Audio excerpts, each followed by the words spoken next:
Nope. No inclination at all. Just going back over last night's game, obviously, with Devin and DeAndre. When you go back with the film, what maybe jumped out to you to make you didn't know the game? I mean, the way we played was it was in our system. They blitz, pick and rolls. We did a good job of playing second side. I thought DeAndre was a force last night in the paint, running the floor, doing the things that we've stressed for him to do to have those kinds of productive nights. And I thought the spacing was really good. It was a bit of a carryover from the sack game when we got blitzed in that game. And the third quarter defense was a bit alarming just because they scored so many points, but they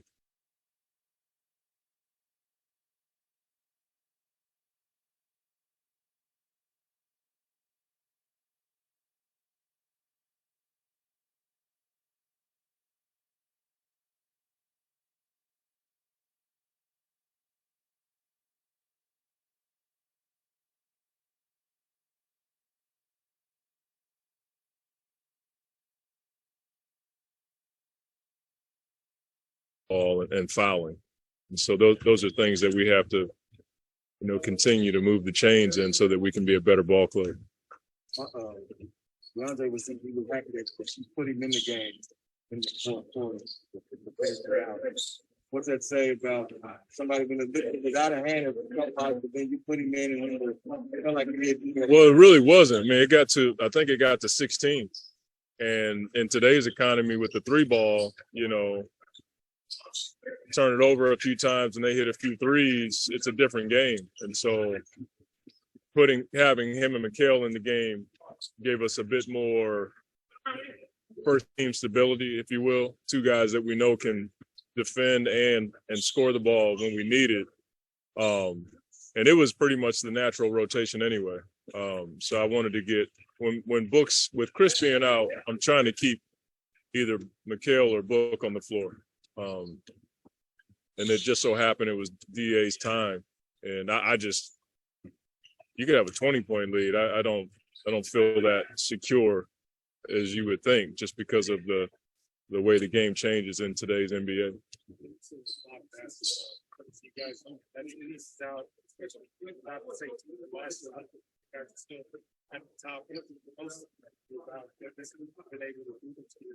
Considering kind of everything that's kind of gone on a little bit too. I don't think it's one thing that we are excited about with our team. I think it's a number of things. Maybe at the top, it's the resiliency, the ability to adapt and focus on basketball and each other. But that's what we said we were going to do from day one when we got here, is not let anything affect the gym. And I think our guys have done a really good job of just staying as solid as we can.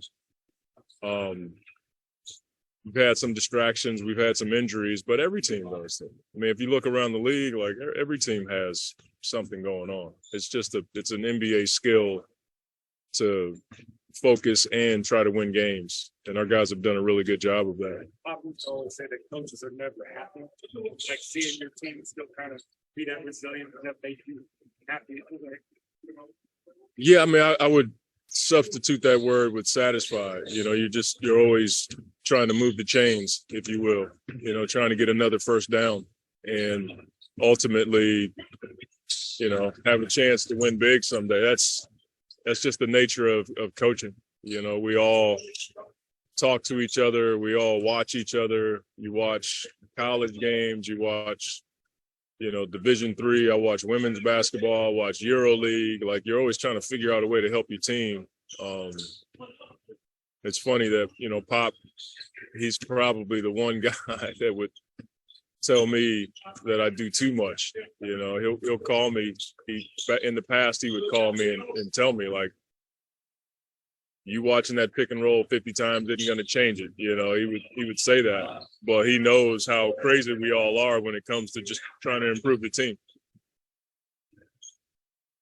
The injuries have allowed you to try a bunch of different lineups. Yeah. It's 3 guards, going derogatory, using it.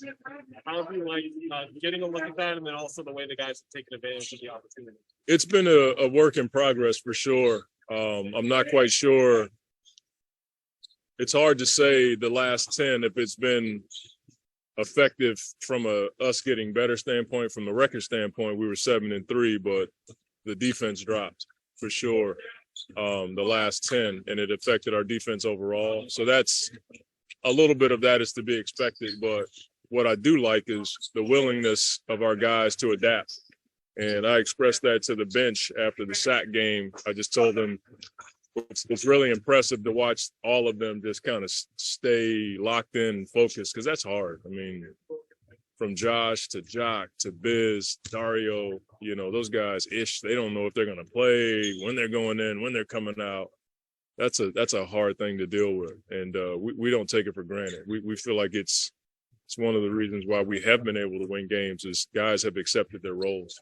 Correct me if I'm wrong, but it kind of feels like Damian is someone who unlocks that a lot. Like 2, and then he's even playing some 4. Yeah, he's been way more than any of us thought he would be. It's still early, but he's been a huge contributor, not just to winning, but to the culture, the wisdom, the things that he brings to the table. It's been tremendous, and we feel like that's going to expand as he gets more comfortable and we start to get guys back. I think it's going to allow for him to be even better, because I played him in longer stretches than I had planned on. Maybe when we start to get guys back, you know, it will allow for him to be even better, we hope. To your point, you kind of had that like, with Landry coming back already, where I'm sure you're looking at these lineups a couple games ago.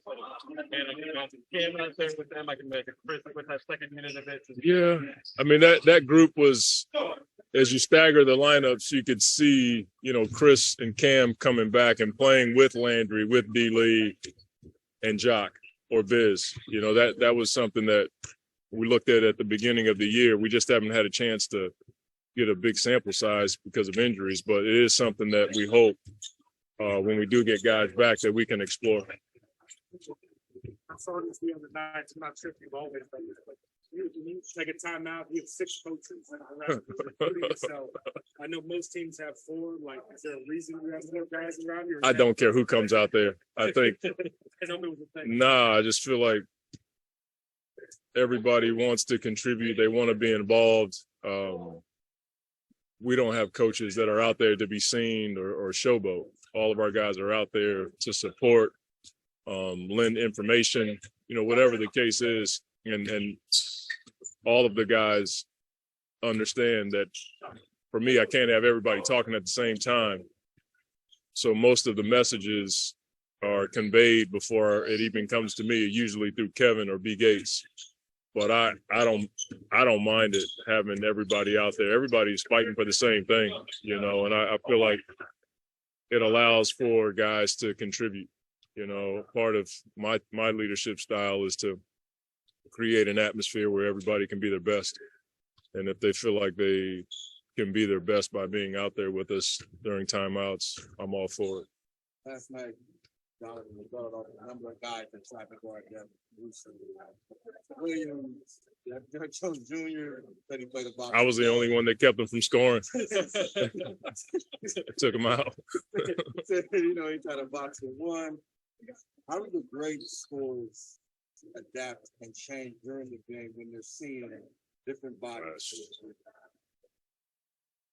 How have you seen? That's like asking me to fix lobster thermidor. Like, I have no idea. I mean, it's when you look at the scoring last night, there was a bunch of guys that went for 40 plus, and all those guys they're all unique, from Book to Kevin to Tatum. They're all special in that way. And I don't think one of the head coaches could tell you how they do it. You know what I mean? You just have no idea. I haven't scored like that since high school. maybe did it a little bit in college, and I probably didn't do it this well. So it's hard. I just know that for us, when I'm watching Book, it's within the scheme. It's within our realm of system, if you will. And I think that's probably the most impressive part. I mean, to go 20 for, I think, 25, there were times where he beat the blitz, but that's what the, really good players do. They'll split it and either finish or find. But I couldn't tell you that, man. For us as a staff, we just try to do our very best at spacing the court well around Book. And then when he's in those moments like last night, it's like that wasn't coaching. That was just a really good basketball player in a great rhythm, and everybody kind of fed off of it. 50 high school model. Yeah. Yeah, I've scored a few points in high school. It's a long, long time ago. It's no way you can. Yeah, I'll leave that alone. Yeah. Monty, the last thing I had is I know Book had that big steal game, but it just seems like in general, he's saying things a bit more defensively in terms of just sticking a hand in there really quickly.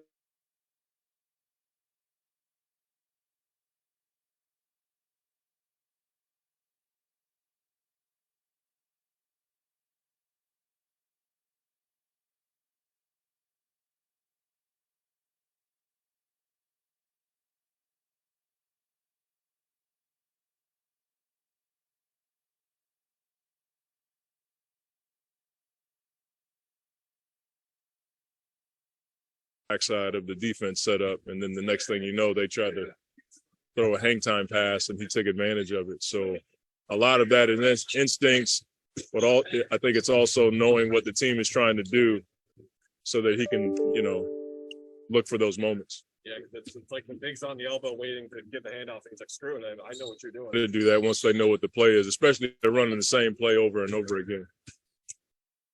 All right, thank you. Yep.